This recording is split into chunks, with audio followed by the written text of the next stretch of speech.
Hello दोस्तों, स्वागत है आप सभी का क्रिएटिव एमपी में। तो हमने अपनी पिछली वीडियो में कहाँ तक देखा था, 16 संस्कार तक हमने कंप्लीट कर लिया था। उसके बाद हम देखते हैं आज। और आज मैं फिर बोल रही हूँ आपको, please like share and subscribe. ठीक है, चलिए नेक्स्ट स्टार्ट करते हैं हम। इसमें हम देखते हैं पहले ऋण महापंचायत। ठीक है, सॉरी महापंचायत कह रही हूँ, पंच महायज्ञ और ऋण। ठीक है, तो त्रय ऋण होता है। ठीक है, इसका धर्मशास्त्रों में जो हमारे धर्मशास्त्र लिखे गए हैं उनमें त्रय ऋण का उल्लेख है, अर्थात 3 प्रकार के ऋण। पहला कौन सा है? देव ऋण, मतलब देवों का ऋण, जो कि प्राकृतिक हमें प्राकृतिक चीज़ें उन्होंने हमें दी हैं तो उनका ऋण हमारे लिए।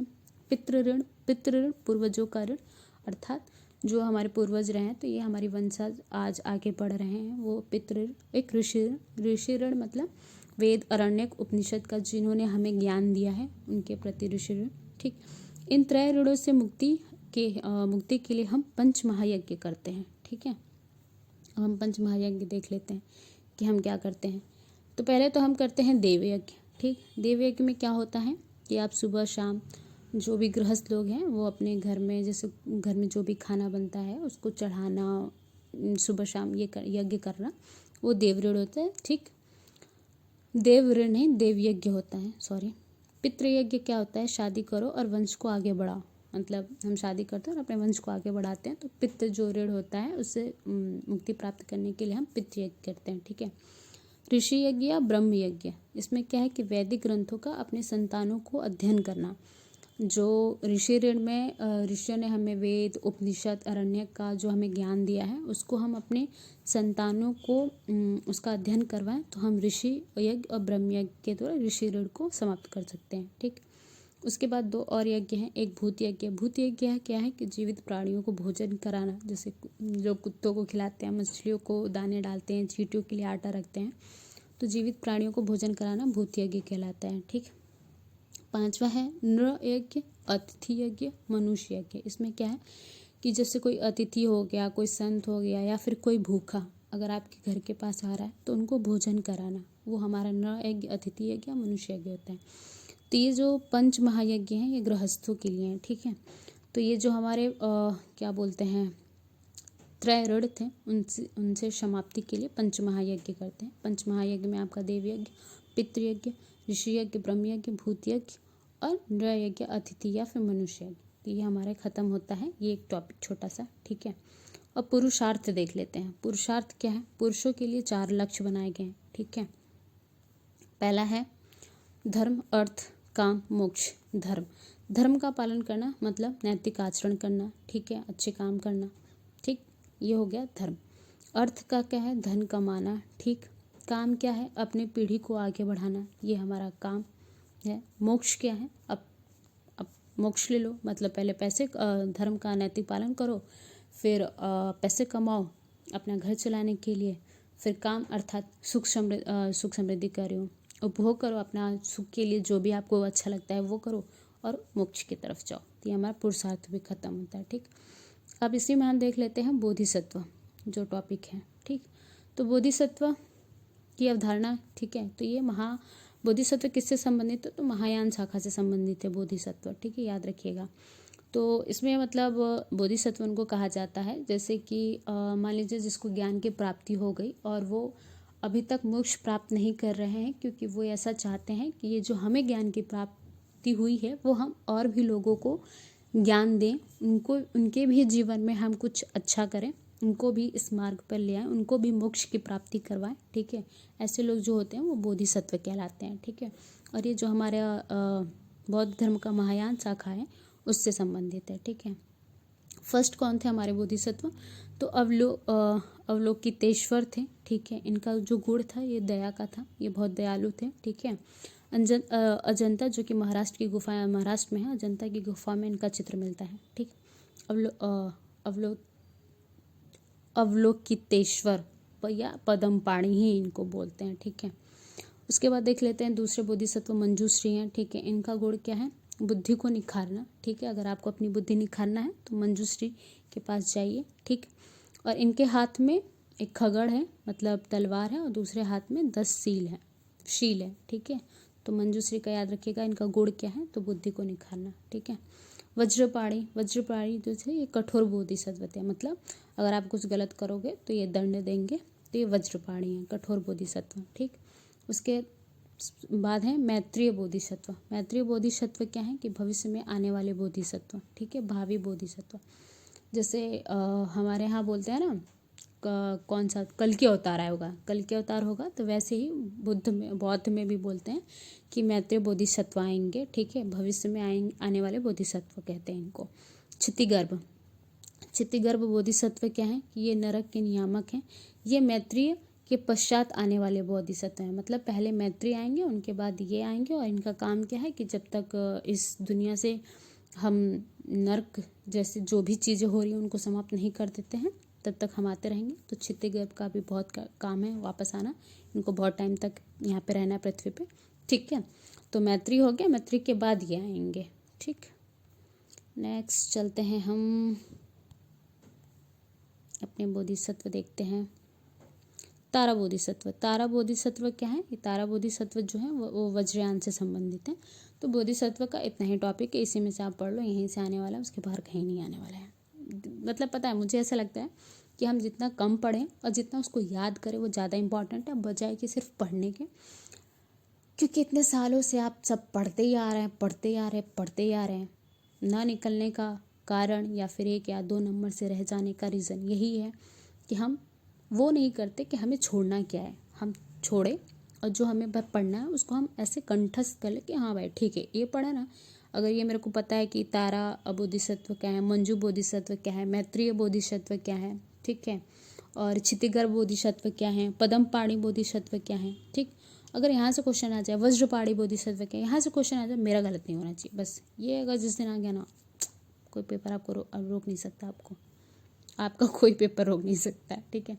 चलिए देखते हैं तीर्थंकर, ये थोड़ा सा बड़ा है बट मैं करा देती हूँ। तीर्थंकर जैन धर्म से संबंधित है, ठीक है।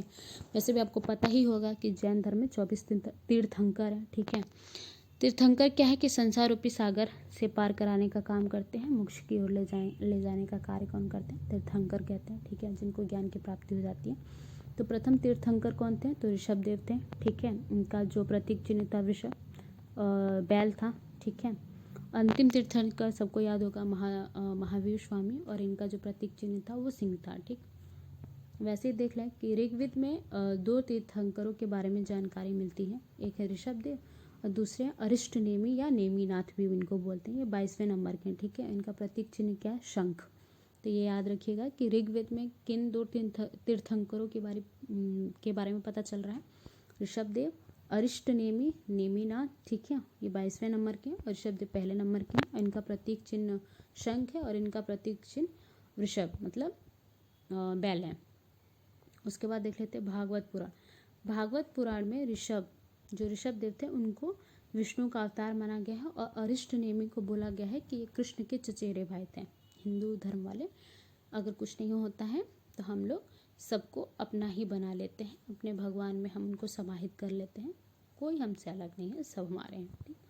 तो भागवत पुराण में देख लीजिए, ऋषभ देव को हमने विष्णु का अवतार बना दिया और अरिष्ट नेमी को हमने कृष्ण के चचेरे भाई बना दिया, ठीक। नोट है कि एकमात्र महिला तीर्थंकर कौन है, मल्लीनाथ, जो कि 19वें नंबर की हैं, ठीक है। इनका प्रतीक क्या है, कलश है। तो अरिष्ट नेमी का प्रतीक क्या था, शंख था, ऋषभ देव का वृषभ या उसी को बैल बोलते हैं। एकमात्र महिला तीर्थंकर कौन है, तो मल्लीनाथ, ठीक। और 19वें नंबर की है, 19वें नंबर की महिला मल्लीनाथ, और इनका क्या है, कलश लेके, वैसे भी महिलाएं कलश ही गिराती हैं, ठीक है। तो इनका जो प्रतीक चिन्ह है वो भी कलश है, ये मैं बस याद करने के लिए बता रही हूँ। और ऐसा जो भी अगर कोई जैनी हो तो प्लीज़ उसको आप दिल पे मत लीजिएगा, ये मैं बस इसलिए बोल रही हूँ ताकि ये याद हो जाए, ठीक है। ऐतिहासिक तीर्थंकर कौन कौन से हैं वो देख लेते हैं। तो पार्श्वनाथ हैं और महावीर हैं, ठीक है। तो ऐतिहासिक मतलब इनका इतिहास में हमें वर्णन देखने को मिलता है, जब आगे पढ़ेंगे तो हमें पता चलेगा कि इनका जन्म कहाँ हुआ था, इनके माता कौन थे, इनके पिता कौन थे, ये हमें पता चलता है, इस वजह से ऐतिहासिक तीर्थंकर हैं। पार्श्वनाथ ये 23वें नंबर के हैं, ठीक है। और इनका जो चिन्ह है वो सर्प फण है, ठीक है, मतलब जो नाग होता है उसका फन जो होता है, तो सर्प फण इनका प्रतीक चिन्ह है। पार्श्व, तो ये जो ऊपर लगा है ना पार्श्व सर्प, ऐसे करके याद रखिएगा, ठीक। प्रतीक महावीर का तो सबको पता, सिंह है, 24वें नंबर के हैं। ठीक, अब देख लेते हैं ऋषभ देव का जन्म कहाँ हुआ था? तो अयोध्या में हुआ था। ठीक है, इक्ष्वाकु वंश में हुआ था। ठीक, और मृत्यु, इनका निर्वाण कहाँ प्राप्त हुआ? इनको कैलाश में प्राप्त हुआ, कैलाश पे जाके इनका निर्वाण हुआ। ठीक, ये प्रथम तीर्थंकर हैं। वृषभ इनका प्रतीक है। जन्मधर के संस्थापक भी हैं। ऋषभ देव को जन्मधर के संस्थापक कहा जाता है। इनको 2 पुत्र थे, भरत के नाम पे ही भारत का नाम पड़ा, ऐसा बोला जाता है। और बाहुबली एक सन्यासी हो गया और जाके तपस्या की। कहाँ पे? श्रवणबेलगोला में तपस्या की। और श्रवणबेलगोला में बाहुबली की बहुत बड़ी प्रतिमा है, जो कि जैनी होंगे उनको पता होगा, कर्नाटक में है। ठीक है, श्रवणबेलगोला में। और वहाँ पे हर 12 वर्ष में उनका अभिषेक करवाया जाता है। तो ये याद रखिएगा। बाहुबली की प्रतिमा कहाँ है? श्रवणबेलगोला में। कहाँ पे? कर्नाटक में है। ठीक है, और ये सन्यासी तपस्वी हो गए थे। और इनके भाई थे भरत के नाम पे भारत देश का नाम भारत पड़ा, ऐसा जैनी लोग बोलते हैं। चलिए चलते हैं नेक्स्ट हमारे आते हैं पार्श्वनाथ। ये ऐतिहासिक वाले थे। ठीक, पार्श्वनाथ एक तो 23 नंबर के हैं। इनका प्रतीक क्या है? सर्पवर्ण। ठीक, इनका जन्म काशी में अश्वसेन राजा के घर पे हुआ था। ठीक है, इनकी माता कौन है? तो वामा देवी इनकी माता है। इनकी पत्नी कौन है? प्रभावती इनकी पत्नी है। 30 वर्ष की उम्र में इन्होंने गृह त्याग कर दिया था। और कहाँ चले गए थे? तो झारखंड के समित शिखर पे इन्होंने तपस्या की थी। ठीक है, 30 वर्ष की उम्र में घर छोड़ के झारखंड गए। झारखंड में एक समित शिखर था, वहाँ पे इन्होंने तपस्या की। और 84 दिन में इनको ज्ञान की प्राप्ति हो गई। ठीक, ये याद रखिएगा।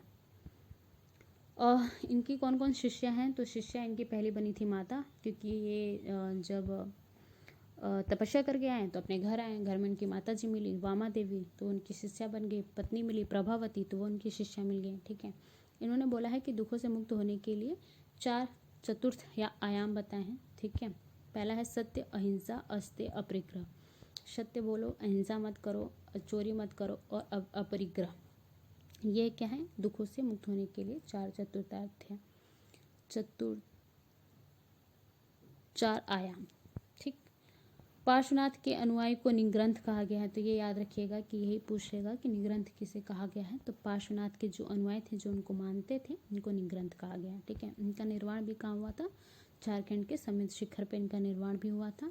इनकी जो भिक्षुणी संघ की प्रधान कौन था? तो पुष्पचूला जो थी, वो इनके भिक्षुणी संघ की प्रधान थी। महावीर स्वामी के बारे में देख लेते हैं। महावीर स्वामी जैन धर्म के वास्तविक संस्थापक माने जाते हैं। और जैन धर्म के वैसे संस्थापक कौन है? तो ऋषभ देव है। ठीक है, 24वें तीर्थंकर है। इनका प्रतीक चिन्ह सिंह है। ठीक, जन्म इनका 599 ईसा पूर्व कुंडल ग्राम में हुआ है। ठीक, बचपन का नाम इनका वर्धमान था। इनके पिता सिद्धार्थ, जो कि कुंडल ग्राम के जातक गणराज्य के शासक थे। और इनकी माता कौन थी? तो त्रिक्षला कौन है? लिच्छवी नरेश चेटक की बहन है त्रिक्षला। इनके भाई कौन थे? तो इनके भाई नंदीवर्धन थे। ठीक, इनकी पत्नी यशोदा थी। इनकी पुत्री प्रियदर्शना थी, जिनको अनुजा भी कहते हैं। और इनके दामाद जमाली थे। तो ये हमारे महावीर हो गए। हम नेक्स्ट देखते हैं। ये तो आज आपका ख़त्म हो जाएगा। नेक्स्ट है महावीर स्वामी के बारे में कि 30 वर्ष की आयु में इन्होंने भी गृह त्याग किया। जब तक इनके माता पिता जिंदा थे तब तक ये गृह त्याग नहीं किए थे, क्योंकि इनके माता पिता ने बोला था कि आपको नहीं जाना ऐसे करके। उसके बाद जो इनके भाई होते हैं नंदीवर्धन ही थे ना, 1 मिनट चेक कर लेते हैं। ये देखिए, जो इनके भाई हैं नंदीवर्धन, उनसे ये आज्ञा लेके फिर गृह त्याग करते हैं। उसके बाद ये चले जाते हैं नालंदा में 6 वर्ष तक मखाली पुत्र गोशाल जो होते हैं उनके साथ तपस्या करते हैं। फिर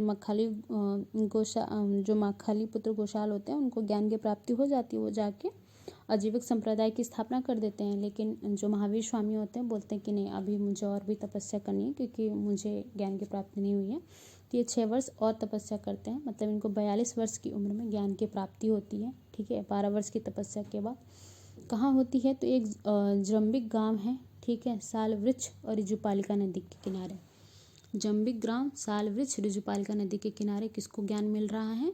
तो ये महावीर स्वामी को ज्ञान मिल रहा है। अब महावीर स्वामी के अन्य नाम क्या है? एक तो महावीर है। ठीक, फिर कैवलिन, क्योंकि कैवल्य की प्राप्ति हो गई। जैनों में जब ज्ञान की प्राप्ति हो जाती है तो उसे कैवल्य की प्राप्ति कहते हैं। जिनेंद्र, जिन्होंने अपने इंद्रियों पर नियंत्रण कर लिया है, जिनेंद्र। अरहत, निग्रंथ, ऐसा इनको बोला गया है। उसके बाद देख लेते हैं इनके प्रथम उपदेश। प्रथम उपदेश क्या है कि ये राजगृह विलुपार्थ वितुला पर्वत, राजगृह वितुला पर्वत पर स्वयं के दामाद जामिल को इन्होंने पहली बार ज्ञान दिया था। तो जो जामिल थे, जो इनके दामाद थे, वो पहले इनके शिष्य बने। तो इन जामिल को कहाँ पे ज्ञान दिया है? तो राजगृह के वितुला पर्वत पर ज्ञान दिया है। ठीक है। ज्ञान परंपरा के प्रचार प्रसार हेतु ये 11 गणधरों की नियुक्ति किए थे। ठीक है, जिनको मतलब अपनी जैन शिक्षा के प्रचार प्रसार हेतु 11 लोगों का इन्होंने नियुक्ति किया था। तो इनके जीवन काल में ही 10 लोग की मृत्यु हो गई थी, सिर्फ एक लास्ट बचे। तो आगे देखते हैं हम कौन थे। इनकी प्रथम शिष्या कौन थी? तो इनकी प्रथम शिष्या थी राजा दधिवान की पुत्री चंपा। इनकी प्रथम शिष्या थी। भिक्षुड़ी संघ की इनकी प्रमुख कौन है? तो चंदना, हाँ चंदना थी। ठीक है। और हाँ, हम उनमें देखे थे ना पार्श्वनाथ वाला, कि उनके संगी की विष्णु पुष्प चुला थी, है ना। और वहीं देखेंगे कि महावीर के भुक्षुणी संघ की प्रमुख कौन है? तो चंदना है। ठीक है। महावीर स्वामी की कठोर तपस्या को क्या बोलते हैं? जैसे कि महावीर स्वामी ने कठोर तपस्या की है, वो कहाँ हमें इससे जानकारी मिलती है? तो अचरांग सूत्र में हमें ऐसी जानकारी मिलती है। ठीक है। इन्होंने पंच महाव्रत में ब्रह्मचर्य को जोड़ा, जैसे अस्तेय, अपरिग्रह, हमने देखा था। एक मिनट, मुझे कहाँ गया?